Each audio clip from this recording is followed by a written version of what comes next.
Penguin Random House Audio presents The Last Full Measure by Jeff Shaara. Read for you by Mark Bramhall. War is, for the participants, a test of character.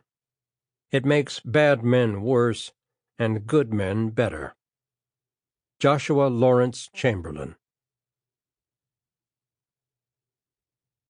To the listener. This story is the third part of a trilogy following the lives of key characters of the Civil War from the aftermath of the Battle of Gettysburg through the surrender at Appomattox and beyond. While the cast of characters of that momentous event was huge, this story follows primarily three men: Robert E. Lee, Joshua Lawrence Chamberlain, and Ulysses S. Grant. This is neither a history book nor a biography, but a story told from the points of view of the characters themselves, through their own eyes and their own experiences. In many ways, these are ordinary people caught up in extraordinary times. These particular characters stand apart because each, in his own way, rose to a higher level, not just as a war hero, but as a man of character and dignity and honor. To some, these characteristics are quaint and out of date. To many others, they are qualities that our modern world is sorely missing. In some ways, this is a very different story from the first two parts of the trilogy. After Gettysburg, there is a change in the way men see the war and in the way they fight it.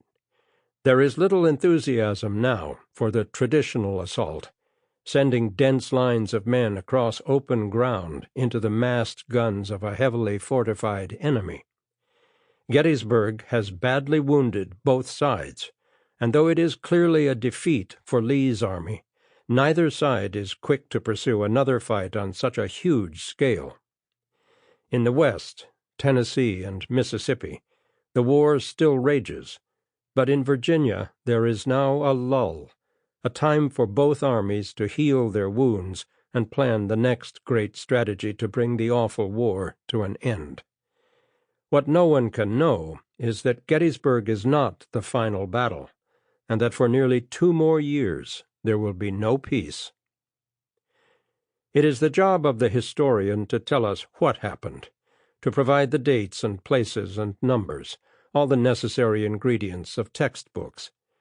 It is the job of the storyteller to bring out the thoughts, the words, the souls of these fascinating characters, to tell us why they should be remembered and respected, and even enjoyed. While this is a novel, it is not false history. The timeline, the events, and the language are as accurate as I could make them. It has been my great privilege to become close enough to these marvelous characters to tell their story, and so to bring them to you. Jeff Shaara. Introduction. By July 1863, the Civil War has been fought over the farmlands and seacoasts of the South for better than 2 years, and is already one of the bloodiest wars in human history. It is a war that most believed would be decided by one quick fight, one great show of strength by the power of the North. The first major battle, called Bull Run in the North, Manassas in the South, is witnessed by a carefree audience of Washington's elite.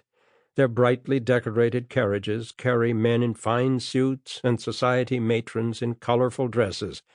They perch on a hillside, enjoying their picnics, anticipating a great show with bands playing merrily, while the young men in blue march in glorious parade and sweep aside the ragged band of rebels.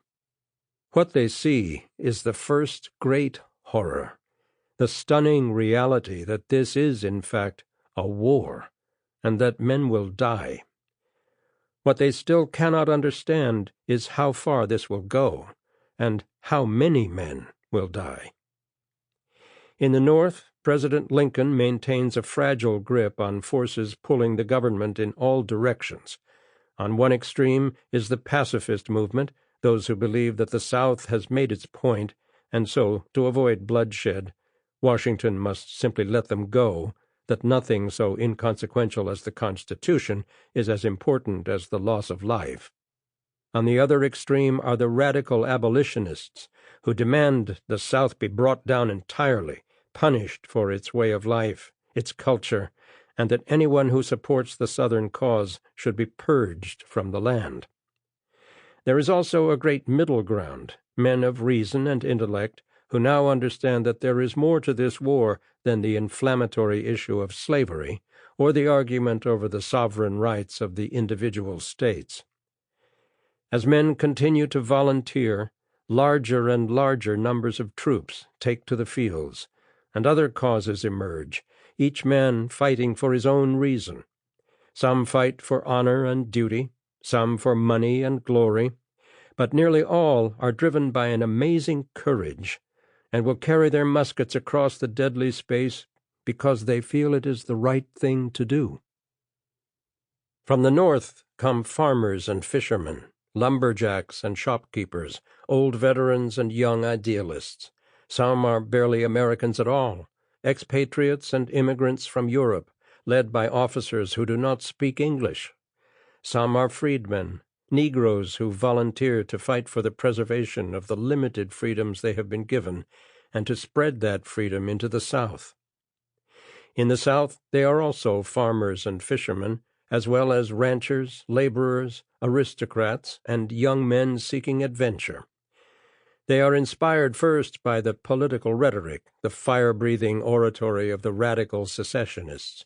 They are told that Lincoln is in league with the devil, and that his election ensures that the South will be held down, oppressed by the powerful interests in the North, that their very way of life is under siege.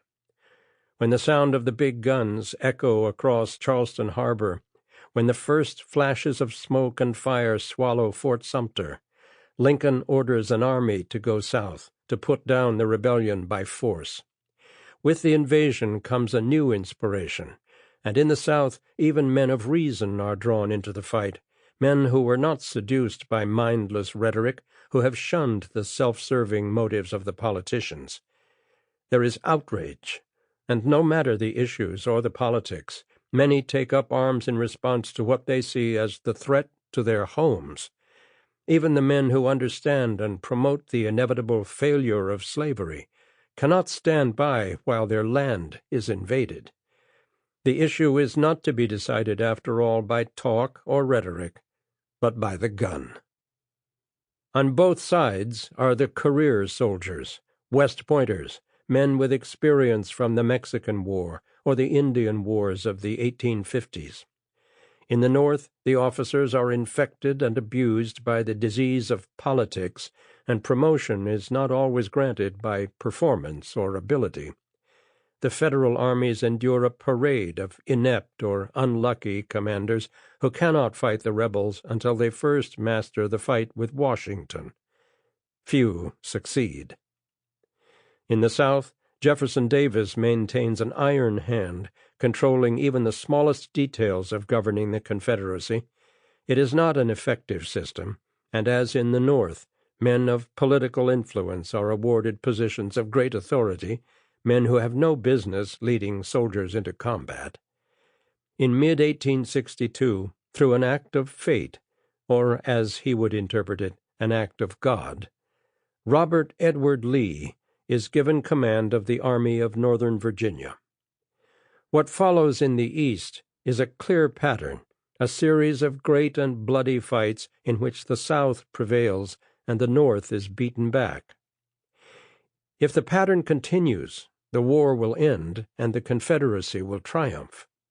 Many of the fights are won by Lee or by his generals, the Shenandoah Valley, 2nd Manassas. Many of the fights are simply lost by the blunders of Federal commanders, the most horrifying example at Fredericksburg. Most, like the catastrophic Federal defeat at Chancellorsville or the tactical stalemate at Antietam, are a combination of both. By 1863, two monumental events provide an insight into what lies ahead. The first is the success of the Federal blockade of southern seaports, which prevents the South from receiving critical supplies from allies abroad. Sample complete. Ready to continue?